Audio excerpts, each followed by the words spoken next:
कोई चीज़ या चमत्कारी माला नहीं पहनी, मेरे माथे पर कोई तिलक नहीं, मैंने हाथों की रेखाओं या माथे की रेखाओं में भविष्य नहीं तलाशा, मैंने कभी वास्तुकला का ध्यान नहीं रखा, मेरी सफलता के पीछे पूर्व जन्मों का कोई फल नहीं है, मैंने किसी की आरती नहीं उतारी, मैंने माथे पर कोई काला टीका नहीं लगाया, किसी नदी में नहाने से भी मुझे सफलता नहीं मिली, मेरे घर के सामने कोई ढोलक नहीं टंगी है, मैंने किसी धर्म के ठेकेदार को रिश्वत नहीं दी, मैंने कोई मन्नत नहीं मांगी, बलि नहीं चढ़ाई, मैंने कोई मंत्र नहीं पढ़वाया, मैंने कोई हवन नहीं किया, मैंने कोई मुहूर्त भी नहीं निकलवाया, मैंने किसी शक्ति के सामने चढ़ावा नहीं चढ़ाया, किसी के पैरों में गिरकर सफलता प्राप्त नहीं की, मैंने किसी ग्रह के बदलने का इंतजार नहीं किया, मैंने किसी उपहार की बोली नहीं लगाई, मैंने अपने शरीर, मस्तिष्क और व्यवहार पर नियंत्रण रखा,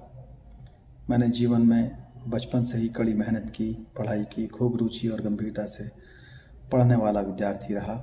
जब फेल हो गया और अधिक परिश्रम से पढ़ाई की और ध्यान से पढ़ाई की, नई रणनीति तय की, अपना समय प्रबंधन किया, गुरुओं से मार्गदर्शन लिया, माता पिता से प्रेरणा व आशीर्वाद लिया, मित्रों से सहयोग लिया, उधार लिया, सफल लोगों से जलन नहीं की, अपने से अधिक सफल लोगों से मार्गदर्शन लिया, उनकी खासियत देखी, उनकी कमियों को महत्व नहीं दिया।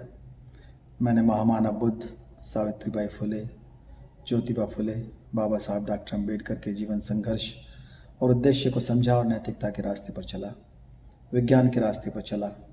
मैंने पुरानी परंपराओं, उत्सवों पर समय, धन और ऊर्जा नहीं गंवाई, अपने चरित्र को बनाए रखा तथा रोज़मर्रा के झगड़ों से स्वयं को बचाया, किसी प्रकार का नशा और अहंकार से अपने आप को बचाया।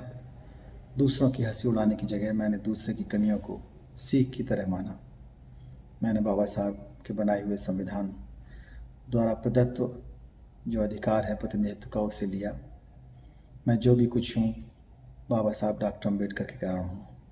इस बात का बदला मैं संविधान की रक्षा करके चुकाऊँगा। मैं पे बैक टू फैमिली और पे बैक टू सोसाइटी करके चुकाऊँगा।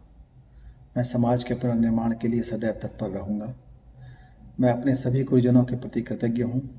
मेरे माता पिता, भाई बहन, परिवारीजन आदि सभी ने मेरे जीवन को संवारा है। मैं उनका सदैव ऋणी रहूँगा, उनका ध्यान रखूँगा। साथ ही मैं अपने परिचितों, मित्रों, छोटे बच्चों, विद्यार्थियों से यह अपील करता हूँ कि वह किसी अंधविश्वास के भ्रम में न पड़कर मेहनत,